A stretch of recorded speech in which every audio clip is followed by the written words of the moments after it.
सर्वेभ्यः नमो नमः। कृष्णा एकेडमी अजमेर के यूट्यूब चैनल पर आप सभी का हार्दिक स्वागत है। आप सबसे पहले हमारे चैनल को सब्सक्राइब करें, तत्पश्चात बेल आइकन को क्लिक करें। तो साथियों, आज हम संज्ञा प्रकरण संस्कृत व्याकरण के अंतर्गत उच्चारण स्थानों के बारे में अध्ययन करने वाले हैं। तो आइए आज हम देखते हैं कि संस्कृत में उच्चारण स्थान कितने हैं, किस प्रकार से इनका उच्चारण स्थान निर्धारित किए जाते हैं। देखिए, उच्चारण स्थान जो हैं वो मूल रूप से बताए गए हैं कि उच्चारण स्थान 7 ही प्रकार के होते हैं। मूल रूप से जो 7 प्रकार के जो उच्चारण स्थान होते हैं उनमें हम चर्चा करेंगे। सबसे पहला उच्चारण स्थान होता है कंठ। कंठ जो होता है यानी ध्वनियाँ जो होती है, इससे पहले हमने पूर्व कक्षाओं के अंदर पढ़ा था कि माहेश्वर सूत्रों के अंतर्गत स्वर और व्यंजनों की व्युत्पत्ति किस प्रकार से हुई, स्वर और व्यंजन कितने हैं। तो स्वर और व्यंजन जो है उनको जब हम मुख से, श्रीमुख से जब बोलते हैं तो वो मुख में विभिन्न स्थानों पर वो ध्वनियाँ टकराती है। विभिन्न स्थानों से टकरा करके जिह्वा के रूप में, जिह्वा से वो टकरा करके बाहर आती है। तो मुख के जिन जिन भागों से वो टकराती है वो भाग जो हैं उस वर्ण के उच्चारण स्थान के रूप में प्रयुक्त किए जाते हैं। तो सबसे पहला उच्चारण स्थान हमारा आता है कंठ। ध्वनि जो है सबसे पहले कंठ से टकराती है। उसके बाद में तालु। तालु का अभिप्राय होता है तलवा। हमारे मुख में जो ये ऊपर की ओर जो दबा हुआ भाग है ये तलवा यानी तालव्य यानी तालु कहलाता है। इससे भी कुछ ध्वनियाँ जो होती है वो टकराती है। उसके पश्चात में वो ध्वनियाँ बाहर की ओर आती है। तीसरा उच्चारण स्थान माना गया है मूर्धा। मूर्धा का अभिप्राय होता है मसूड़े, यानी कि जो वर्ण है, जो ध्वनियाँ हैं जब मुख से बाहर निकलती है तो मसूड़ों से यानी अपने मूर्धा से टकरा करके बाहर निकलती है। तो वही जो वर्ण है वे मूर्धा के अंतर्गत आते हैं, जो मूर्धा से टकरा करके बाहर आते हैं। तत्पश्चात आता है दंताहा। दांतों से भी जो वर्ण है वो टकराते हैं, तत्पश्चात बाहर निकलते हैं। उसके पश्चात ओष्ठ, फिर नासिका। पंचम वर्ण जो भी हैं वे नासिका की श्रेणी में रखे गए हैं। और नेक्स्ट है सातवां जो है वो है जिह्वामूल। इसमें जिह्वामूल में 2 वर्ण हैं, क और ख। उनसे पहले जो है अर्ध विसर्ग का प्रयोग किया जाता है। यदि छात्रों अगर परीक्षा में प्रश्न आता है, रीट स्तर पे पूछा जाता है कि मूल रूप से जो उच्चारण स्थान है वो कितने हैं, तो आपको बताने हैं मूल रूप से उच्चारण स्थान 7 होते हैं। परंतु पाणिनीय शिक्षा के अनुसार यदि उच्चारण स्थान पूछे जाते हैं कि पाणिनीय शिक्षा के अनुसार उच्चारण स्थान कितने हैं, तो पाणिनीय शिक्षा के अनुसार आपको उच्चारण स्थान बताने हैं 8। और वो 8वां उच्चारण स्थान होता है उरस। वो 8वां उच्चारण स्थान होता है उरस। तो हमने अभी थोड़ी देर पहले देखा, सुना, समझा कि जब किसी भी वर्ण का उच्चारण करते समय वायु मुख में जिस स्थान पर टकराती है, यानी मुख जो है ये हमारा, इसमें जब वायु बाहर आ रही है, वर्णों का उच्चारण जब किया जा रहा है तो जिस भाग से टकरा रही है अथवा जिह्वा जिस भाग को स्पर्श करती है उसे उस वर्ण का उच्चारण स्थान कहा जाता है। जैसे उदाहरण के तौर पे आप देखेंगे, जैसे क एक वर्ण है। क जो वर्ण है, जो हलंत वर्ण है, व्यंजन है, जब इसका उच्चारण हम करते हैं तो ध्वनि जो है कंठ से टकरा करके बाहर आती है। आप बोलने का प्रयास करें क, तो ध्वनि जो है यहाँ कंठ के अंदर वाइब्रेशन सा होता है। तो क का जो उच्चारण स्थान माना गया है वो कंठ माना गया है। तत्पश्चात दूसरा उदाहरण आप देखेंगे, त का जो उच्चारण स्थान होता है वो दंत होता है, दांत होता है, यानी जिह्वा जो है दांतों से टकराती है, दांतों को स्पर्श करती है। उसके पश्चात त की ध्वनि जो है बाहर निकलती है। विद्यार्थियों, छात्रों, आप प्रयास करें, अभ्यास करें। इन उच्चारण स्थानों को बोल करके यदि आप अभ्यास करेंगे तो इनको जो निर्धारित स्थान दिए गए हैं उसके बारे में आपको जानकारी मिल जाएगी कि इनका उच्चारण कहां से होता है। देखिए, पाणिनीय शिक्षा में एक श्लोक आता है, उसका उच्चारण मैं आपके समक्ष कर रहा हूं। अष्टौ स्थानानि वर्णानाम उरः कंठशिरस्तथा जिह्वामूलं च दंताश्च नासिकोष्ठौ च तालु च। देखिए छात्रों, अष्टौ स्थानानि 8 स्थान बताए गए हैं। किनके अनुसार? पाणिनीय शिक्षा के अनुसार जो है 8 उच्चारण स्थान माने गए हैं। पाणिनीय शिक्षा के अनुसार कितने उच्चारण स्थान माने गए हैं? 8। बाकी मूल रूप से जो है 7 ही उच्चारण स्थान होते हैं। पाणिनीय शिक्षा के अनुसार 8वां उच्चारण स्थान जो है उरह यानी काकलह या फिर उरस ये माना गया है। तो देखें 8 उच्चारण स्थान कौन कौन से हैं? वर्णानाम उरह, वर्णों में उर यानी कि ये देखें आप, इसे हम काकलह, काकलह भी कहते हैं, अथवा हिंदी में आप इसे उरस के रूप में भी प्रयोग में लेते हैं, यानी स का रुत्व विसर्ग होकर के ये उरह बना। तत्पश्चात आता है कंठ। देखें ये उच्चारण स्थान जो है कंठ, ये दूसरे नंबर का उच्चारण स्थान माना गया है। तीसरा उच्चारण स्थान माना गया है शिरह। शिरह यानी कि मूर्धा। शिरह का मतलब क्या होता है? मूर्धा। मूर्धा यानी आपके जो मसूड़े हैं उन्हें संस्कृत में मूर्धा कहा जाता है। तत्पश्चात आता है आपका जिह्वा मूलम। जिह्वा मूलम जो है 2 वर्ण हैं, क और ख। इनसे पहले यदि अर्ध विसर्ग लग जाता है तो ये जिह्वामूल कहलाते हैं। यदि क और ख से पहले अर्ध विसर्ग का प्रयोग किया जाता है तो ये जिह्वामूल कहलाते हैं। तत्पश्चात आता है दंताहा, यानी दांतों से जब वायु टकरा करके बाहर आती है तो वो दंत्य वर्ण कहलाते हैं। तत्पश्चात नासिका, यानी जो 5वें वर्ण है, वर्णमाला का जो 5म वर्ण होता है उनका उच्चारण नासिका की सहायता से किया जाता है। उसके पश्चात आते हैं ओष्ठ। ओष्ठ यानी कि हमारे होठ। होठों से जब टकरा करके वायु बाहर निकलती है तो ऐसे वर्ण जब बाहर निकलते हैं ओठ से स्पर्श करके वो ओष्ठ्य वर्ण कहलाते हैं। तत्पश्चात आता है तालु। तालु का अभिप्राय होता है तलवा। हमारे मसूड़ों के दांतों के बीच में जो उभरा हुआ ऊपर की तरफ दबा हुआ जो हिस्सा है ये तालु कहलाता है और ये तालव्य वर्ण कहलाते हैं। एक चित्र के माध्यम से मैं आप सभी को बताना चाहूंगा कि इनका उच्चारण स्थान किस प्रकार से निर्धारित किया जाता है। देखिए छात्रों, सबसे पहले यहां पर एक चित्र दिया है। इस चित्र के अंदर एक मानव चित्र का मुख यहां पर बताया जा रहा है। इस मुख के अनुसार जो है हम उच्चारण स्थानों का निर्धारण किस प्रकार से करते हैं, कहां कहां किन किन वर्णों को बोला जाता है, किस प्रकार से उच्चारित किया जाता है, इस विषय में यहां पर बताया गया है। सबसे पहले मैं आपको बताना चाहूंगा पाणिनीय शिक्षा के अनुसार जो उरस है, ये देखें यहां पर आप मैंने लिखा है उरस। ये उरस जो है ये हृदय है। ये देखें ये चित्र आपको दिख रहा है, यहां पर ये हृदय दिख रहा है, ये हृदय ही उरह कहलाता है। पाणिनि महोदय ने इस उरह को, हृदय को उच्चारण स्थानों की श्रेणी में सम्मिलित किया है। तत्पश्चात आता है हमारे कंठ। कंठ से जब ध्वनि, कोई भी ध्वनि निकलेगी तो कंठ से टकरा करके ही बाहर निकलती है।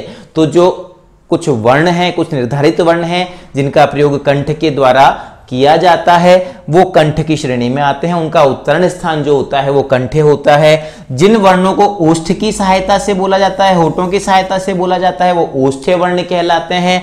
जिन वर्णों को बोलने में दांतों की सहायता ली जाती है वो दंत्य वर्ण कहलाते हैं। जिन वर्णों को बोलने में, उच्चारित करने में, कहने में नासिका की सहायता ली जाती है वो नासिक्य व्यंजन या नासिक्य वर्ण कहलाते हैं। क और ख, जिह्वा मूल के लिए मैंने आपको पिछली स्लाइड में बताया था कि जिह्वा मूल जो है 2 वर्ण माने गए हैं, क और ख। इन दोनों से पहले यदि अर्ध विसर्ग का प्रयोग हुआ है, अर्ध विसर्ग का प्रयोग किया गया है तो ये वर्ण जो हैं जिह्वा मूल वर्ण कहलाते हैं। तत्पश्चात आता है तालु। जिन वर्णों का उच्चारण तालु की सहायता से, यानी तलवे की सहायता से, जब जिह्वा तलवे को स्पर्श करती है तो वो तालव्य वर्ण कहलाते हैं। और जिन वर्णों को बोलने में मूर्धा, यानी मसूड़ों को जिह्वा स्पर्श करती है, वायु मूर्धा से टकरा करके बाहर आती है, ऐसे वर्ण मूर्धन्य वर्ण कहलाते हैं। तो देखिए छात्रों कि इस प्रकार से हम कह सकते हैं कि मूल रूप से उच्चारण स्थान जो है वो 7 ही हैं, परंतु पाणिनीय शिक्षा के अनुसार 8 वर्ण माने गए हैं। अगर परीक्षा में आपके प्रश्न आता है कि मूल रूप से उच्चारण स्थान कितने हैं तो आपको 7 को सही करना है। यदि 7 ऑप्शन में नहीं है तो आपको 8 को सही करना है। सप्त यदि सन्ति तरी सप्त वयम शुद्धम करिष्यामः। सप्त ऑप्शन मध्ये नास्ति तरी तत्र अष्ट अस्ति तरी अष्टम वयम शुद्धम करिष्यामः। परीक्षायां प्रश्नः आगच्छति मूल उच्चारण स्थानानि कति सन्ति तरी अस्माकम् उत्तरं स्यात् यत् मूल उच्चारण स्थानानि 7 एव सन्ति। यदि प्रश्नः आगच्छति पाणिनीय शिक्षानुसारम उच्चारण स्थानानि कति सन्ति? तर्हि अस्माकम् उत्तरं स्यात् यत् पाणिनीय शिक्षानुसारम उच्चारण स्थानानि 8 एव सन्ति। अस्तु, वयम् अग्रे चलामः। अग्रे वयं पश्यामः यत् उच्चारण स्थानानि कानि कानि सन्ति, कानि कानि सूत्राणि तेषां सन्ति। अत्र पश्यन्तु एकवारं के वर्णाः आगच्छन्ति, केषां प्रयोगं वयम् उच्चारण स्थानेषु कुर्मः। आप इस स्लाइड में देख रहे हैं कौन कौन से उच्चारण स्थान हैं और कौन कौन से सूत्र इनके लिए प्रयोग में लिए जाते हैं और कौन कौन से वर्ण इन सूत्रों के अंतर्गत निर्धारित किए गए हैं। हम उच्चारण स्थानों में 7 मूल उच्चारण स्थान पढ़ते हैं, 8वां हमने उरस मान लिया, परंतु यदि हम संस्कृत में उच्चारण स्थानों के बारे में जानकारी प्राप्त कर रहे हैं तो हमें 11 उच्चारण स्थानों का अध्ययन करना होता है। क्योंकि आप देखेंगे यहाँ पे कंठ और तालु, कंठ और ओष्ठ, कंठ और दंत और नासिका, ये फिर से जो है 4 जो है ये रिपीट हो रहे हैं, इसलिए 4 रिपीट होने के कारण ये 7 और 4 मिलकर के 11 हो जाते हैं। सबसे पहला हमारा सूत्र आता है अकूह विसर्जनीयानाम कंठः, इचु यशानाम तालु, ऋतुरसानाम मूर्धा, ऋतुलसानाम दंताः, उपुपद्मान्यानाम ओष्ठौ, यमगणनानाम नासिका, एदैतो कंठे तालु, ओदौतो कंठोष्ठम, वकारस्य दंतोष्ठम, जिह्वामूल्यस्य जिह्वामूलम और नासिका अनुस्वारस्य च। ये 11 सूत्र हैं। अगर आप इन 11 सूत्रों को याद कर लेते हैं तो आपको उच्चारण स्थान से संबंधित किसी भी प्रकार का कोई प्रश्न आता है, आप आसानी से उसे सॉल्व कर सकते हैं। विगत रीट की जो भर्तियां हुई है उनमें से उच्चारण स्थानों से 2 से 3 प्रश्न हर परीक्षा के अंदर पूछे गए हैं। आगामी इस स्लाइड के बाद में, यानी कि इस उच्चारण स्थान टॉपिक के बाद में हम कुछ प्रश्नों पे चर्चा करेंगे, तो आप देखेंगे कि पिछले 2 या 3 सालों के अंदर जो रीट के प्रश्न पूछे गए हैं, उच्चारण स्थानों से संबंधित जो रीट में प्रश्न पूछे गए हैं, वो किस प्रकार के प्रश्न पूछे गए हैं। तो मैं फिर आपसे निवेदन करना चाहूंगा कि ये जो सूत्र हैं, इन सूत्रों को आप स्मरण करें, याद करें। याद करने से क्या है कि आपको उच्चारण स्थानों के बारे में और विशेष जानकारी प्राप्त करने की आवश्यकता नहीं रहेगी। अगर आपने सूत्रों को याद कर लिया है तो कोई भी वर्ण आपसे पूछा जाए, आप आसानी से उस वर्ण का उच्चारण स्थान बता सकते हैं। तो सबसे पहले हम बात करते हैं अकूह विसर्जनीयानाम कंठः, इस सूत्र की। तो देखें, आप इस सूत्र में लिखा है, मैं सूत्र लिखता हूं यहां पर, अकूह विसर्जनीयानाम कंठः, अकूह विसर्जनीयानाम कंठः। अब यहां आप देखेंगे इस सूत्र के अंदर ही सारे वर्ण आ गए हैं कि कौन कौन से सूत्र जो हैं, कौन कौन से वर्ण जो है सूत्र में सम्मिलित हैं। सबसे पहले आप देखेंगे अ, यानी कि अ का उच्चारण स्थान जो हो वो क्या है, वो कंठ है। इसके बाद में आ रहा है कु, कु का अभिप्राय क्या है, कु, क, ख, ग, घ, ङ। ये कु का अभिप्राय है क वर्ग के 5 वर्ण। क वर्ग के 5 वर्ण जो हैं इसके अंतर्गत सम्मिलित हैं, इसके अंतर्गत आएंगे। तत्पश्चात आता है ह, यानी कि ह का जो उच्चारण स्थान होगा वो कहां होगा, कंठ की श्रेणी में होगा, यानी कि कंठ इसका मूल उच्चारण स्थान है। स्थान कौन सा है, कंठ। इसके पश्चात आता है विसर्जनीयानाम। विसर्जनीयानाम का मतलब है विसर्ग, यानी कि विसर्ग का उच्चारण स्थान क्या होगा, विसर्ग का उच्चारण स्थान भी कंठ होगा। तो हम ये कह सकते हैं कि अ, क वर्ग, ह और विसर्ग, इन चारों का जो उच्चारण स्थान है वो है कंठ, यानी कि ये जो वर्ण है क वर्ग पूरा, उसके पश्चात में अ और ह और विसर्ग, इनका उच्चारण स्थान जो है कंठ है। इन वर्णों को कंठ की सहायता से बोला जाता है। तत्पश्चात हम देखते हैं दूसरा सूत्र, हमारा दूसरा सूत्र है इचु यशानाम तालुहु। इचु यशानाम तालुहु। तो इचु यशानाम तालु सूत्र के बारे में हम देखते हैं। ये सूत्र मैंने लिखा, इचु यशानाम तालुहु। तालुहु का मतलब होता है तलवा, यानी कि ये जो मसूड़े हैं, मसूड़ों से ऊपर की तरफ जो दबा हुआ हिस्सा है ये हमारा तालु कहलाता है, जिसे हम तालव्य बोलते हैं। देखिए इसमें कौन कौन से वर्ण सम्मिलित हैं। सबसे पहले आपको दिख रहा है ई, तो ई या ई इसी में ही सम्मिलित हैं। दीर्घ या ह्रस्व ई है, इसी के अंदर आता है। तालु के अंतर्गत ये वर्ण, दोनों वर्ण आते हैं। इसके बाद में आता है चू। अब से पहले वाले में कंठ में हमने पढ़ा था कु। आपको ध्यान होगा हमने जब माहेश्वर सूत्र पढ़े थे उसके अंदर स्वरों के अंतर्गत पढ़ा था कु, चू, टू, तू, पू। वही चीजें अभी यहाँ रिपीट होने वाली है। कु से क वर्ग हो गया, चू से च वर्ग। तो यह आ रहा है दूसरा वर्ण जो हमारा आ रहा है चू। चू का मतलब यहां क्या हो जाएगा, च, छ, ज, झ, य। ये 5 वर्ण जो हैं ये चू वर्ग के यानी च वर्ग के अंतर्गत सम्मिलित होंगे और इन 5 वर्णों का जो उच्चारण स्थान रहेगा वो रहेगा तालु। फिर आता है य वर्ण का उच्चारण स्थान क्या होगा, य वर्ण का उच्चारण स्थान भी तालु होता है। यानी यकार का अगर उच्चारण स्थान पूछा जाता है तो इसका उच्चारण स्थान आपको बताना है, इसका उच्चारण स्थान होता है तालु। तत्पश्चात आता है श। ये देखिए तालव्य श, जिसे हम कहते हैं शंकर वाला श। कई बार हमें षटकोण में और शंकर में दोनों में कंफ्यूजन होता है कि श कौन सा और श कौन सा, उच्चारण हम क्लियर नहीं कर पाते। तो ध्यान रखना ये श है, ये तालव्य श कहलाता है। इसमें जैसे आप शंकर बोलते हैं, शंकर नहीं बोलते हैं, शंकर बोलते हैं, तो ये श जो है ये तालव्य श है। इस श का जो है उच्चारण स्थान, ये शकार जो है इसका उच्चारण स्थान क्या होता है, इसका उच्चारण स्थान भी होता है तालु। तो हम कह सकते हैं ई या च वर्ग या यकार अथवा शकार, इनका उच्चारण स्थान क्या होता है, इन सभी का उच्चारण स्थान होता है तालु।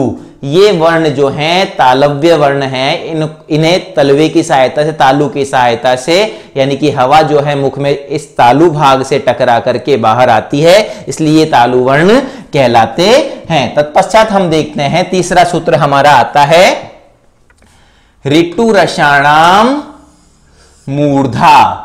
मूर्धा का अभिप्राय मैंने बताया था। देखिए मैं चित्र बताना चाहूंगा फिर से आपको। मूर्धा मैंने आपको बताया था, ये मूर्धा यानी ये जो ऊपर का भाग है, ये जो मसूड़े हैं, ये हमारे ये जो मसूड़े हैं ये मूर्धा कहलाती है। यानी कि हम फेस के अंदर देख रहे हैं, इस चित्र के अंदर देख रहे हैं, ये जो ऊपर के जो मसूड़े होते हैं हमारे दांत जिसमें लगे हुए होते हैं, दांत जिनसे चिपके हुए होते हैं, ये मसूड़े मूर्धा कहलाते हैं। इसके पश्चात मैं आपको बताना चाहूंगा तीसरा सूत्र जो था हमारा ऋतु रसाणाम मूर्धा। ऋतु रसाणाम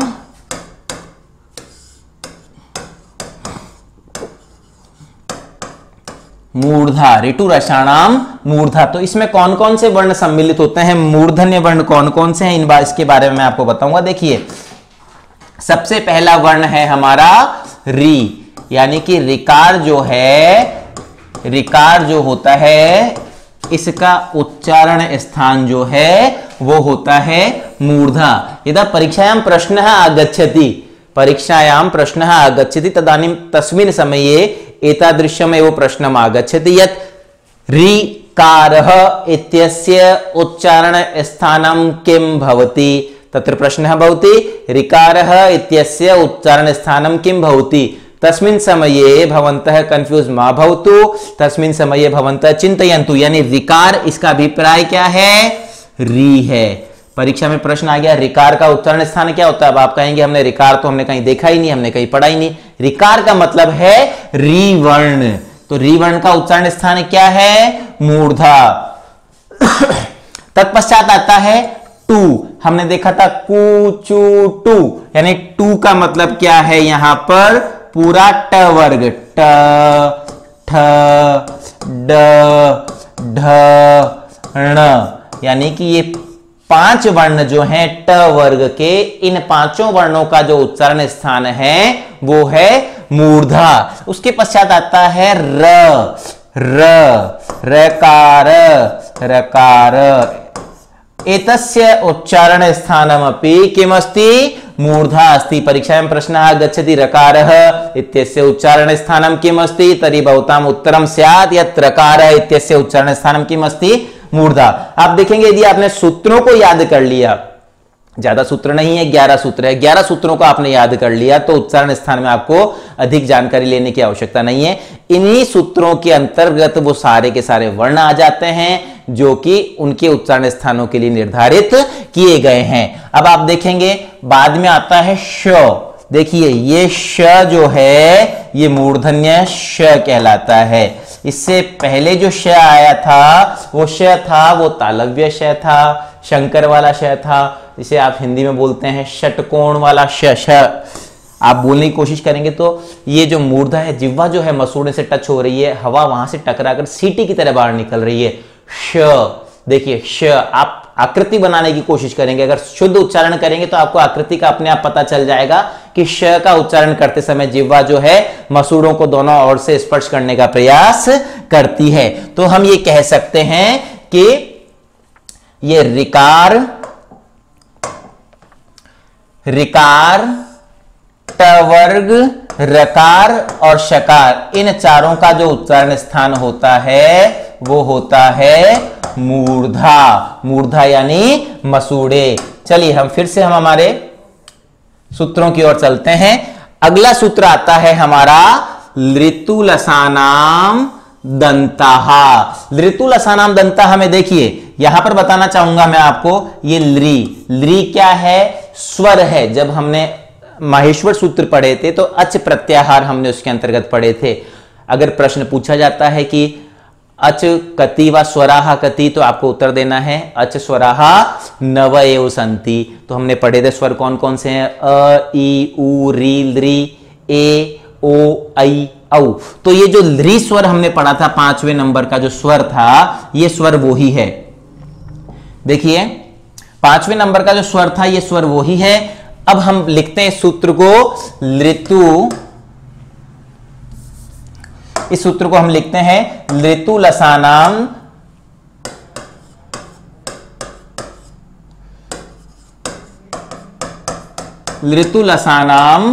दंताहा। देखें इसमें कौन कौन से वर्ण आ रहे हैं, लृ, ये स्वर हो गया, यानी लृकार का उच्चारण स्थान, ल नहीं है, ध्यान रखना, ये लृ है। लृकार का उच्चारण स्थान क्या है, दंत है। उसके बाद में आ रहा है तू, यानी त वर्ग, त थ द ध न, त थ द ध न, ये 5 वर्ण है। इन 5 वर्णों का जो उच्चारण स्थान कौन सा है, वो है दंतहा। इसके पश्चात आप देखेंगे तीसरा वर्ण आ रहा है ल। लृ अलग है, मैंने आपको थोड़ी देर पहले बताया है, लृ अलग है और ल अलग है, यानी लकार का उच्चारण स्थान भी जो है वो क्या है, दंतहा। लृ जो है हमारे यहां पर ये लृ स्वर है और ल जो है ये व्यंजन है, हल वर्ण है। इसका आपको थोड़ा ध्यान देना चाहिए। इसके बाद में आता है स। एक तो हो गया था हमारा तालव्य श, एक हो गया था मूर्धन्य श, तीसरा है स। ये दंत्य स कहलाता है, ये दंत्य स कहलाता है। तो यहां जो परीक्षा के लिए प्रश्न बनता है, ये प्रश्न बनता है लृकारः इत्यस्य उच्चारण स्थानं किमस्ति तर्हि अस्माकम् उत्तरं स्यात् यत् लृकारः इत्यस्य उच्चारण स्थानं दन्ताः सन्ति। वा त वर्गस्य उच्चारण स्थानं कुत्र भवति, त वर्गस्य उच्चारणं दंतेषु भवति वा दंताः सन्ति तत्र भवन्ति। तत्पश्चात् लकारः इत्यस्य उच्चारण स्थानं दंताः, सकारः इत्यस्य उच्चारण स्थानं दंताः। इस सूत्र के अंदर आप देखेंगे लृतुलसानाम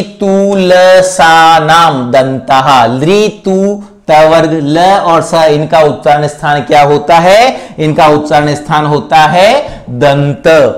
अब नेक्स्ट देखते हैं हम, नेक्स्ट है हमारा उपपद्मानीयानाम ऊष्ठौ। यहां ध्यान देने लायक बात आपको बतानी जरूरी है। देखें उपपद्मानीय वर्ण जो हैं वो 2 वर्ण हैं। उपपद्मानीय वर्ण कितने हैं, 2 वर्ण हैं। कौन कौन से हैं, प और फ। देखें ये मैंने प लिखा, ये मैंने फ लिखा। यदि इनसे पहले अर्ध विसर्ग का प्रयोग होता है तो ये उपदमानीय वर्ण कहलाते हैं। अतः परीक्षायां प्रश्न आगंतुम शक्नोति यत् उपदमानीय वर्णा के सन्ति तर्हि उपदमानीय वर्णाः अत्र भवन्तः पश्यन्तु। प फ स्तः, प और फ ये दो वर्ण हैं, इनसे पहले अर्ध विसर्ग का चिन्ह जो है वो लगाया जाता है। तो हम बात करेंगे इस सूत्र के बारे में। उपु पद्मा नी या नाम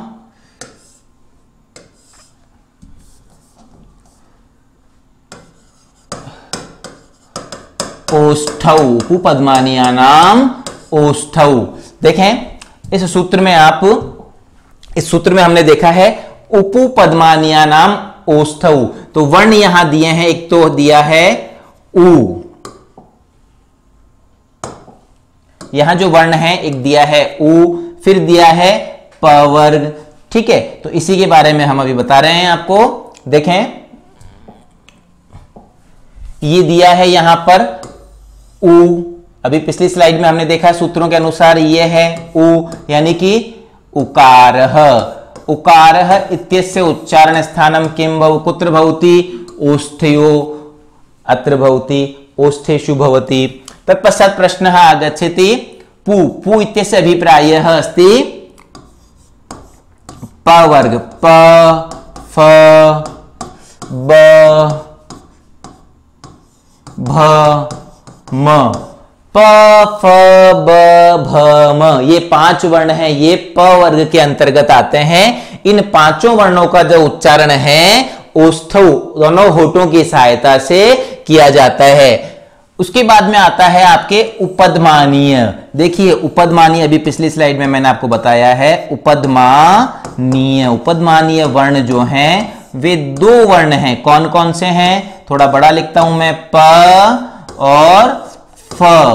प और फ जो है ये उपदमानीय वर्ण है। यदि इनसे पहले इस प्रकार का अर्ध विसर्ग का चिन्ह आपको दिखाई देता है, लगा हुआ आता है, तो आपको बता देना है कि उपदमानीय वर्ण है। परीक्षा में से संबंधित प्रश्न आता है कि उपदमानीय वर्ण कौन से हैं, तो आपको चार ऑप्शन मिलेंगे। चार ऑप्शन में उपदमानीय में आपको ध्यान रखना है कि प और फ कौन सा है, और उससे पहले यदि अर्ध विसर्ग का चिन्ह आता है तो वो उपदमानीय वर्ण कहलाएंगे। अगर प्रश्न आता है जिह्वामूलीय वर्ण कौन से हैं, तो पहले मैंने आपको पुरानी स्लाइड में बताया था कि क और ख से पहले अर्ध विसर्ग आता है तो वो जिह्वामूलीय हैं। प और फ से पहले यदि अर्ध विसर्ग आता है तो वो उपदमानीय वर्ण है। तो हम फिर से देखेंगे। देखें उ का उच्चारण स्थान कौन सा है? पु, यानी प वर्ग का उच्चारण स्थान कौन सा है? और उपदमानीय का उच्चारण स्थान कौन सा है? अगर ये प्रश्न आता है तो आपको बता देना है कि इनका उच्चारण स्थान जो होता है वो ओष्ठ होता है। ओष्ठ का अभिप्राय है हमारे होठ। ओष्ठौ, दो होठ है इसलिए द्विवचन के अंदर ओष्ठौ ये रूप निष्पन्न होता है। अगला सूत्र हमारा आता है, देखिए यम गणनानाम नासिका। यम गणनानाम नासिका। देखें यम गणनानाम नासिका सूत्र मैंने लिखा यहां पे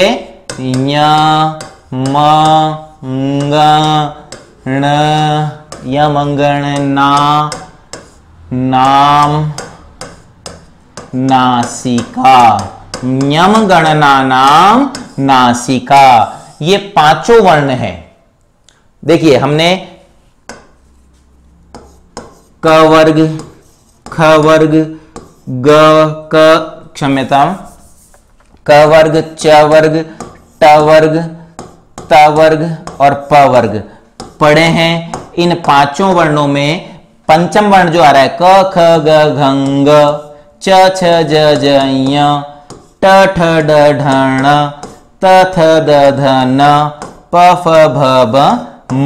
देखें वो ये पांचों वर्ण जो है यहां भी आ रहे हैं। ये य है, ये य है, ये म है, ये म है, ये ङ है, ये ङ है, ये ण है, ये ण है, ये न है और ये न है। यानी कि हम कह सकते हैं कि ये पंचम वर्ण जो है, पांचों वर्ण जो हैं, ये एक अलग प्रकार से नासिका की सहायता से भी हम बोलने में काम में लेते हैं। यानी कि अगर सिंगल वर्ण अगर आपके पास में आता है कि मान लीजिए परीक्षा में प्रश्न आ गया णकारः इत्यस्य उच्चारण स्थानम किम, तो आपको णकार का अगर उच्चारण स्थान पूछा जाता है, केवल पंचम वर्ण अकेला आया है, तो अगर आपको उसका उच्चारण स्थान पूछा जाता है तो आपको उसका उच्चारण स्थान बताना है नासिका। यदि आपको प्रश्न पूछा जाता है कि ट वर्ग का उच्चारण स्थान क्या है, तो ट वर्ग का उच्चारण स्थान आपको बताना है ऋतु रसाणाम मूर्धा। तो ये ण जो है मूर्धा में भी सम्मिलित है और ण अकेला आता है तो नासिका में भी ये सम्मिलित है।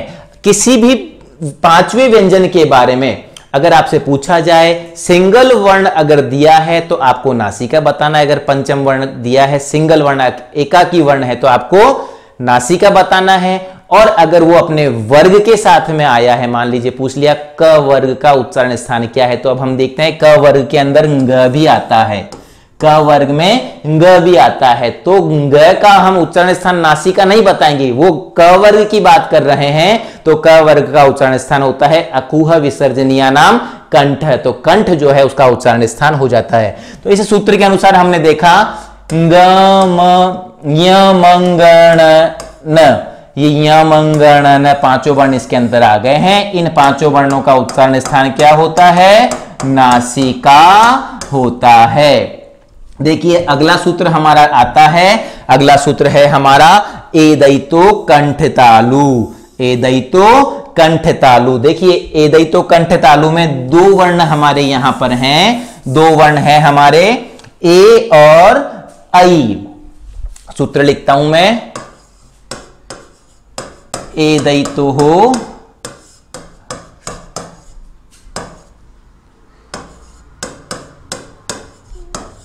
कंठ तालुहु, एदैतो हो कंठ तालुहु। फिर देखेंगे एक बार आप इस सूत्र को, एदैतो हो कंठ तालु, यहां पर दो जो हैं उच्चारण स्थान है, एक तो है कंठ, दूसरा है तालु। देखिए ये रहा कंठ और ये रहा तालु।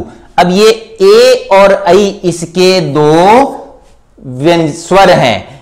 देखिए ए का निर्माण किससे होता है, अ और ई से मिलकर के, तो अ और ई मिलकर के क्या होता है, ए हो जाता है।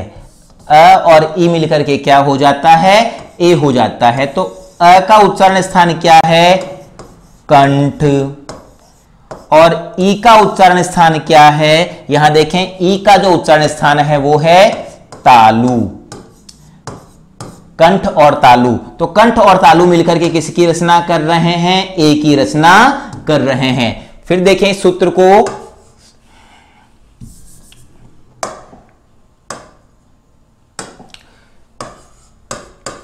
एदैतो हो कंठ तालुहु। देखें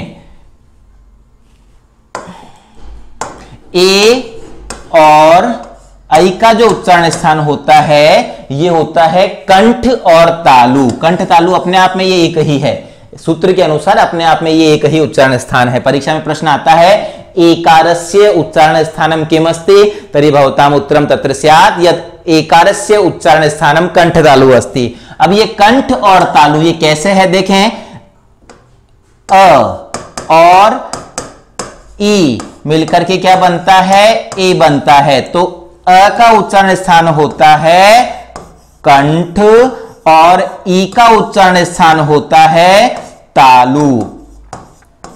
हमने पढ़ा था अकुह विसर्जनीय नाम कंठ, यानी सबसे पहला वर्ण था हमारा अ, इचु यशानाम तालु दूसरा वर्ण था ई, तो अकुह विसर्जनीय नाम कंठ, इचु यशानाम तालु, तो मिलकर के बना ए, यानी कि कंठ तालु। परीक्षा में प्रश्न आ सकता है रीट स्तर पे, ए अथवा ऐ इत्यस्य उच्चारण स्थानम किम भवति, तर्हि अस्माकम् उत्तरं स्यात् ए अथवा ऐ इत्यस्य उच्चारण स्थानम भवति कंठ तालुः।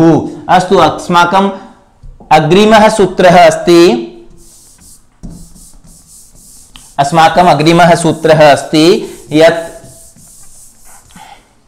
ओदौतोः कंठोष्ठम, ओदौतो कंठोष्ठम। यहां देखें कंठ और ओष्ठ दो उच्चारण स्थान यहां पर काम में लिए हैं।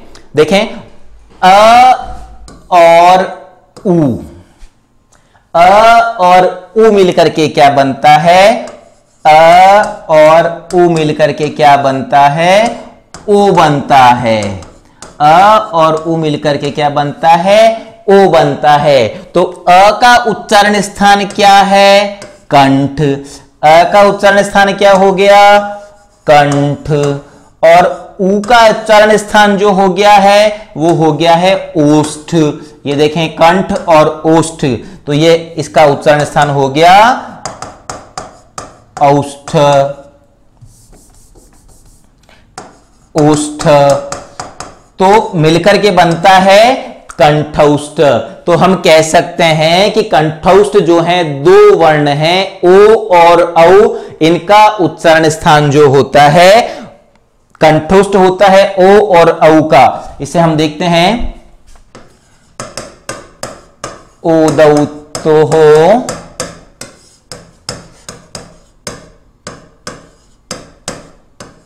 कंठोष्ठम,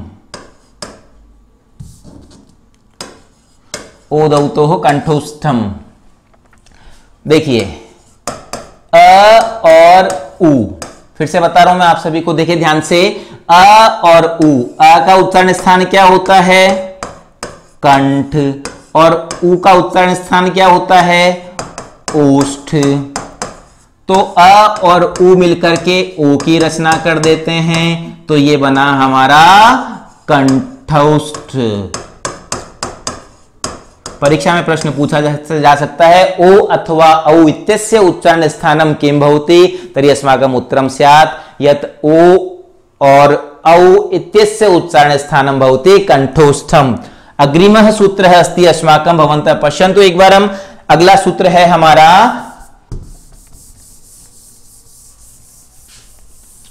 अगला सूत्र है हमारा वकारस्य दंतोष्ठ्यम। व का जो उच्चारण स्थान होता है वो दंतोष्ठ कहलाता है। देखें केवल एक सिंगल वर्ण है इसके अंतर्गत, वकारस्य दंतोष्ठ्यम, वकारस्य दंत्योष्ठम।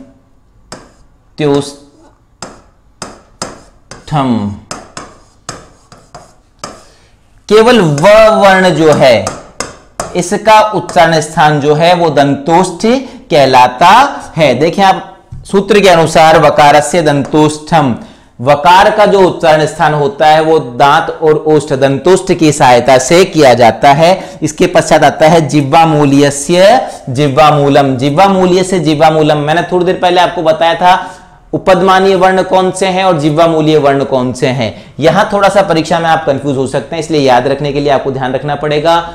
उपदमानीय यानी प आ गया तो प और फ जो है वो उपदमानीय हो गए, और जिह्वामूल में आपको क और ख याद रखना है।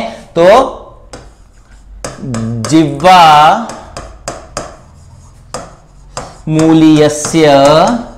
जिह्वामूलीयस्य जिह्वामूलम।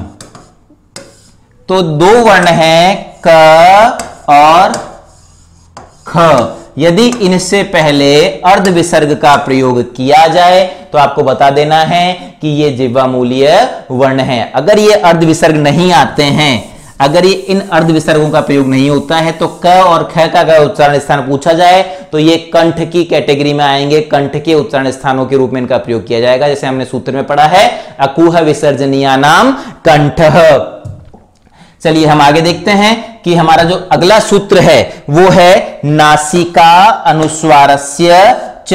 हमने बात की थी पंचम वर्ण को हम बोल रहे थे नासिका की सहायता से, परंतु एक अयोगवा हमारा रह गया था, नासिका अनुस्वारस्य च, यानी कि अनुस्वार जो है इसका उच्चारण नासिका की सहायता से किया जाएगा। तो हम फिर से एक बार सूत्रों को देखते हैं कि हमारे सूत्र कौन कौन से हैं। आप देखें यहां पे अकुह विसर्जनीया नाम कंठः, इचु यशा नाम तालु, ऋतुलसा नाम दंतः, क्षम्यताम, अकुह विसर्जनीया नाम कंठः, इचु यशा नाम तालु, ऋतुरसा नाम मूर्धा, ऋतुलसा नाम दंतः, उपपद्मान्या नाम ओष्ठौ, नियम गणना नाम नासिका, एदैतो कंठ तालु, ओदौतो कंठोष्टम, वकारस्य दंतोष्टम, जिह्वा मूल्य से जिह्वा मूलम, नासिका अनुस्वारस्य च। अब आपने यहां पर ये वर्णमाला आप देख रहे हैं, किन किन वर्णों का उच्चारण कहां कहां किया जाता है, किन किन स्थानों से किया जाता है। आपको ये याद रखने के लिए अगर ये सूत्र आपने याद कर लिए हैं, ये सूत्र आपको याद हो जाते हैं, तो आपको कहीं पर भी कोई समस्या नहीं होगी। अब एक जानकारी मैं आपको देना चाह रहा हूं कि यहां देखें आप ह वर्ण, ह से हल जो है, हकार का जो उच्चारण है, ह का उच्चारण स्थान किस प्रकार से किया जाता है। ह यदि वर्ण है, ह के साथ में यदि अन्य कोई वर्ण जो है वो सम्मिलित हो जाते हैं, मिल जाते हैं, तो ह का उच्चारण हम किस प्रकार से करेंगे, ये आपको थोड़ा देखना है। देखें ये ह मैंने यहां लिखा, इस ह के साथ में यदि ण, न या म, हम लिख सकते हैं इसको इस तरीके से, ण, न,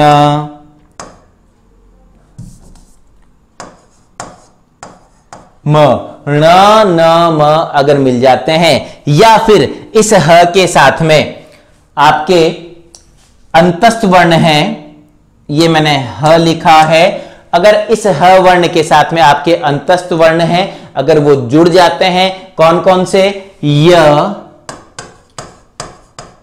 या र या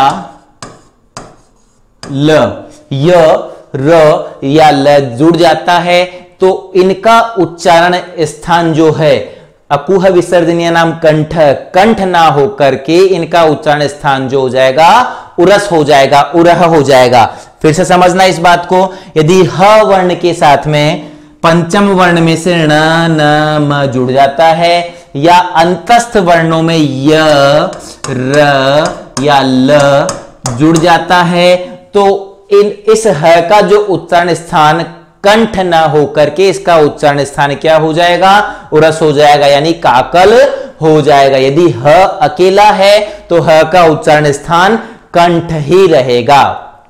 चलिए अब इसके पश्चात मैं आपको बताना चाहूंगा, यदि पांचवा वर्ण, पंचम वर्ण कौन कौन से थे अपने, ञ, म, ग, ण, न, उनके दो उच्चारण स्थान माने गए हैं, एक तो अपने वर्ग के साथ में आ रहे हैं और दूसरे नासिक्य के रूप में यानी नासिका के रूप में आ रहे हैं। यदि वो एकाकी अगर आते हैं, एक वर्ण आता है, तो आपको उसका उत्तर जो है नासिका के रूप में देना है, जिसे पूछा जाता है नकार इत्यस्य उच्चारण स्थानम किम, तो आपको बताना है नासिका।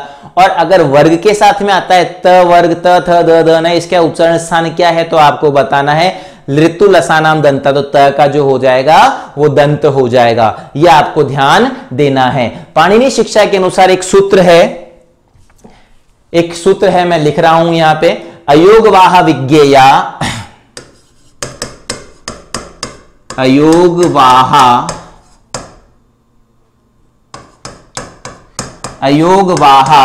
विज्ञेया, अयोगवाह से संबंधित यह है, अयोगवाह विज्ञेया आश्रय स्थान भागिनः, आश्रय स्थान भागिनः, आश्रय स्थान भागिनः। देखें अयोगवाह विज्ञेया आश्रय स्थान भागिनः, यानी कि अयोगवाह जो है विसर्ग का उच्चारण के साथ, अगर अयोगवाह विसर्ग है, हमारे विसर्ग को अयोगवाह कहा गया है, अयोगवाह विसर्ग का उच्चारण उसके साथ होने वाले वर्ण के साथ माना जाएगा। हमें पता है कि विसर्ग का उच्चारण स्थान क्या है, विसर्ग का उच्चारण स्थान अभी हमने थोड़ी देर पहले पढ़ा था, अकुह विसर्जनीया नाम कंठः, विसर्ग का उच्चारण स्थान हमने पढ़ा था कंठः। अगर हम देखते हैं एक उदाहरण के तौर पे, यदि ई आ जाता है और ई के साथ में विसर्ग लग जाता है, तो इचु यशानाम तालुहु, तो इस विसर्ग को इस ई के साथ ही जोड़ा जाएगा और इसका उच्चारण स्थान क्या हो जाएगा, तालु हो जाएगा। जैसे आ गया ऋतु रसाणाम मूर्धा,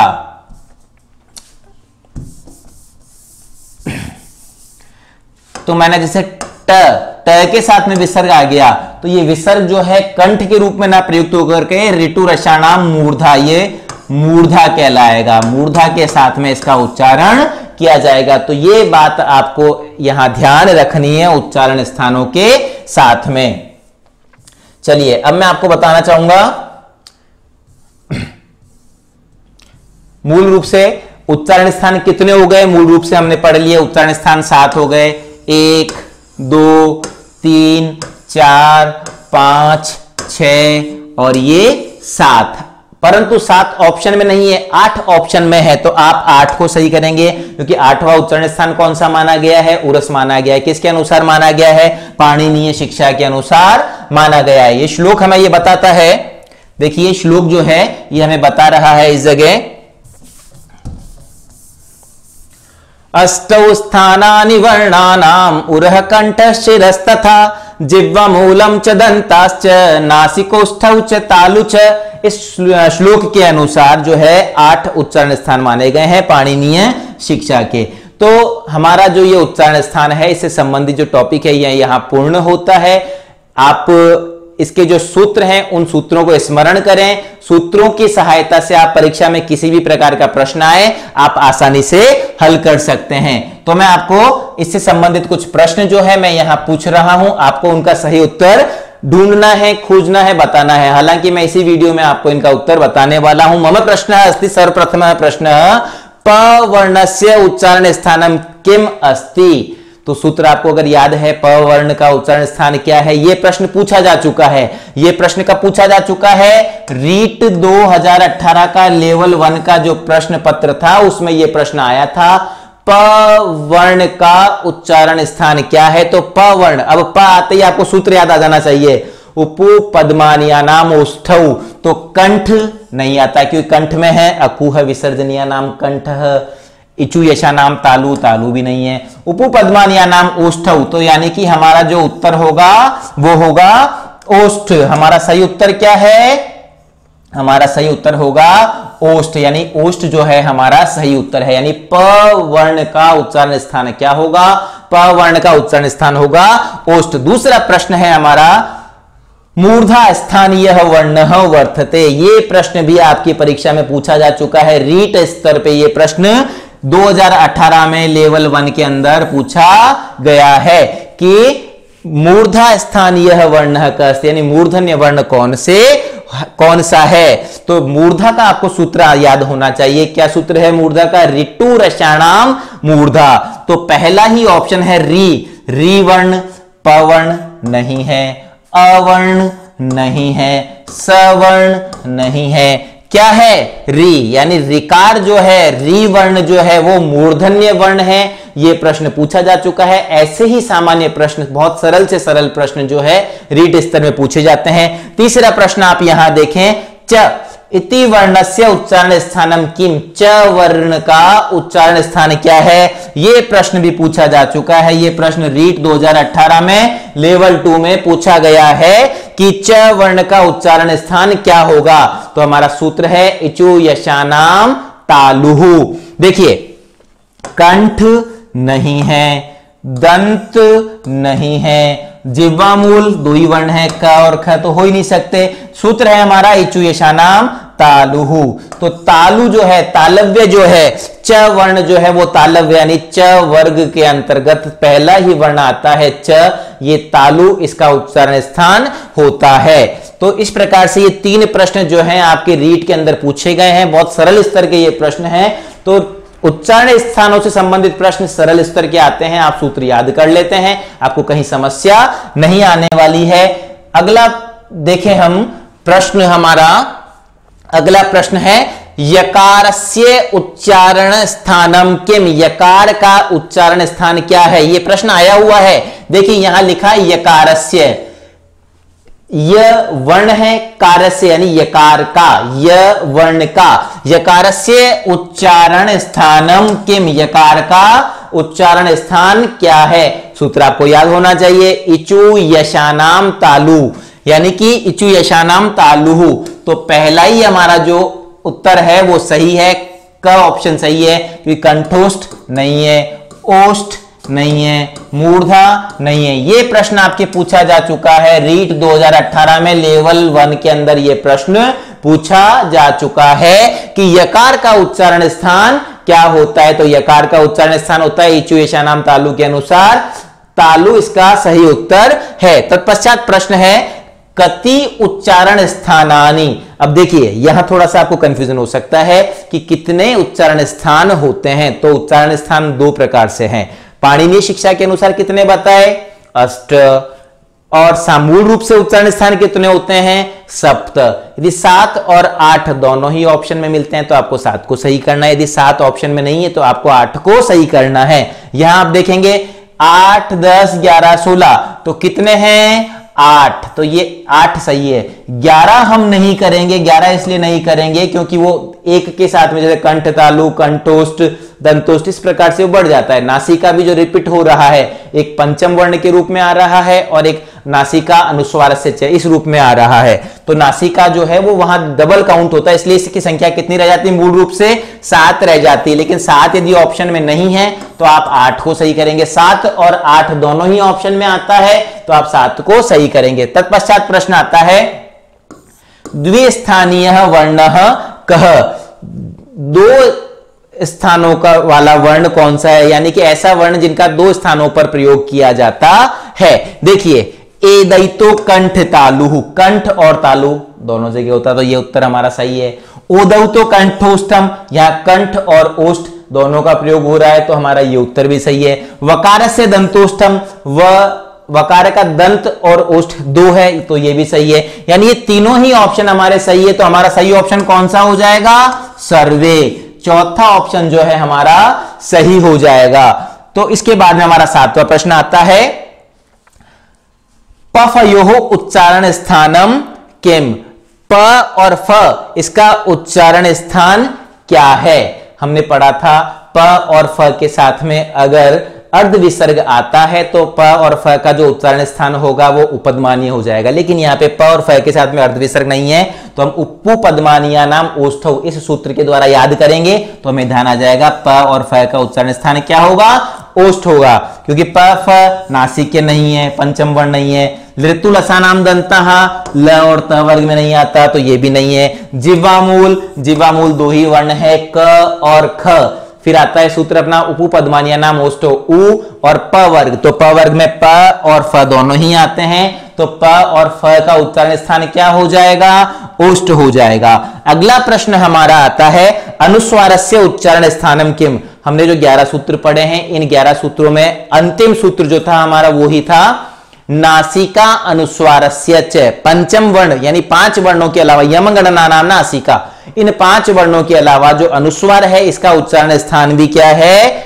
अनुस्वार का उच्चारण स्थान है नासिका। देखिए कंठ नहीं होगा, मूर्धा नहीं होगा, अकुह विसर्जनीय नाम कंठः, ऋतुरसा नाम मूर्धा, ऋतुलसा नाम दंतः। तो कंठ, मूर्धा और दंत ये तीनों ही नहीं है। नासिका अनुस्वारस्य च, तो नासिका जो है ये हमारा इसका सही उत्तर होगा। इसके पश्चात अगला प्रश्न पत्र हम देखते हैं। अगले प्रश्न कौन से हैं? अगले प्रश्न में देखें आप छ वर्ण से, छ से छतरी, छ से छाता जिसे हम कहते हैं। तो छ इसका उच्चारण स्थान क्या होगा? छ इत्यस्य उच्चारण स्थानम किम भवति। तो छ किस वर्ण वर्ग में आता है? च छ ज झ य। तो च आता है इचु यशानाम तालु। तो देखें पहला ही ऑप्शन जो है इसका सही है। तालु जो है इसका सही उत्तर होगा। कंठ नहीं होगा, अकुह विसर्जनीय नाम कंठ, तो क वर्ग में च नहीं आता है। ओष्ठव नहीं होगा, उपपदमानीय नाम ओष्ठो, प वर्ग आएगा, ये भी नहीं होगा। यम गणना नाम नासिका, पंचम वर्ण नहीं है छ, इसलिए नासिका नहीं हो सकता, या अनुस्वार नहीं है इसलिए नासिक्य नहीं हो सकता। तो हमने पढ़ा छ यानी इचु यशा नाम तालु यानी च वर्ग में आता है छ, तो इसका उच्चारण स्थान क्या हो गया? तालु हो गया। इसके पश्चात अगला प्रश्न है हमारा कंठ कह वर्गस्य वर्तते। कंठ किस वर्ग में आता है? च वर्ग में आता है? नहीं। ट वर्ग में आता है? नहीं। त वर्ग में आता है? नहीं। किस में आता है?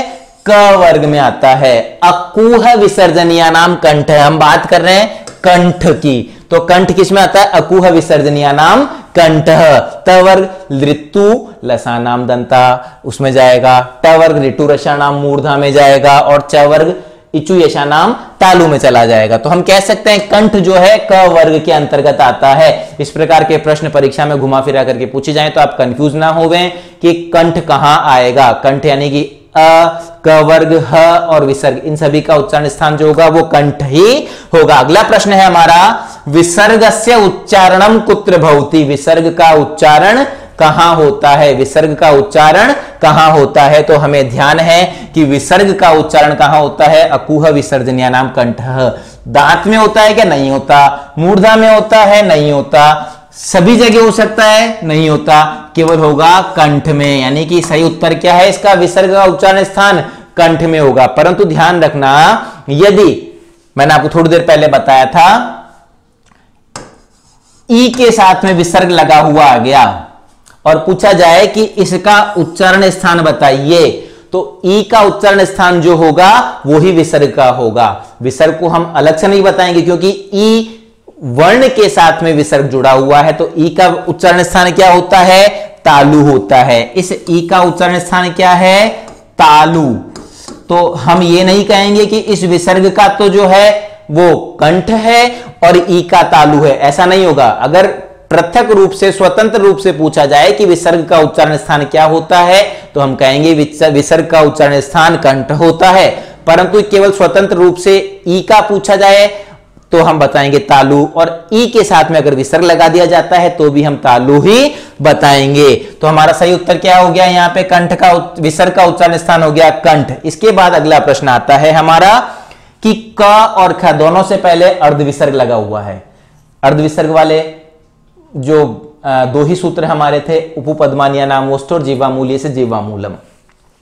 क और ख के साथ में अर्ध विसर्ग लगा हुआ है। किमस्ति, क्या है ये उपदमानीय है क्या, नहीं है, क्योंकि उपदमानीय में तो प और फ सम्मिलित थे। जिह्वामूल है क्या, हाँ ये जिह्वामूल है, क्योंकि जिह्वामूल में दो ही वर्ण आ रहे हैं, क और ख। कंठ है क्या, नहीं है। न किमपि, ऐसा भी नहीं है, कोई भी नहीं। न किमपि का मतलब होता है कोई भी नहीं है। तो एक उत्तर हमें मिल गया है, तो कोई भी नहीं, हम ये कर नहीं सकते। इसके पश्चात अपना प्रश्न है, दंतोष्ठ, दंत और ओष्ठ एक ही वर्ण होगा। वकारस्य दंतोष्ठ्यम, दंत और ओष्ठ वाला वर्ण कौन सा है, तो श नहीं है। इचु यशानाम तालु में तालु हो गया। ब नहीं है। व यस व होगा। हमने सूत्र पढ़ा है वकारस्य दंतोष्ठ्यम, यानी वकार का यानी व वर्ण का उच्चारण स्थान क्या होगा, दंतोष्ठ्य होगा, और च नहीं होगा। ये च का तो होता है तालु, इचु यशानाम तालु। तो हम ये कह सकते हैं कि इस प्रकार के जो प्रश्न हैं आपके परीक्षा की दृष्टि से महत्वपूर्ण हैं। इन प्रश्नों को आप इन उच्चारण स्थानों के साथ में तैयार करें, उच्चारण स्थानों के सूत्र याद करें। इन सूत्रों से आपको ये बेनिफिट होने वाला है कि ये जो सूत्र हैं, इन्हीं सूत्रों में सारे वर्ण लिखे हुए हैं। कौन से वर्ग के वर्ण हैं, वो कौन कौन से इसमें सम्मिलित वर्ण हैं, उनका उच्चारण स्थान क्या है, वो सारा सब कुछ आपको इसी में ही मिल जाता है। तो साथियों, मैं आपसे यही कहना चाहूंगा कि जो उच्चारण स्थान है ये मूल रूप से 7 हैं, पाणिनि शिक्षा के अनुसार 8 हैं। इसमें थोड़ा कंफ्यूजन हो तो दूर कर ले में, अगर 7 और 8 दोनों ऑप्शन में आता है, 7 को आप सही करें।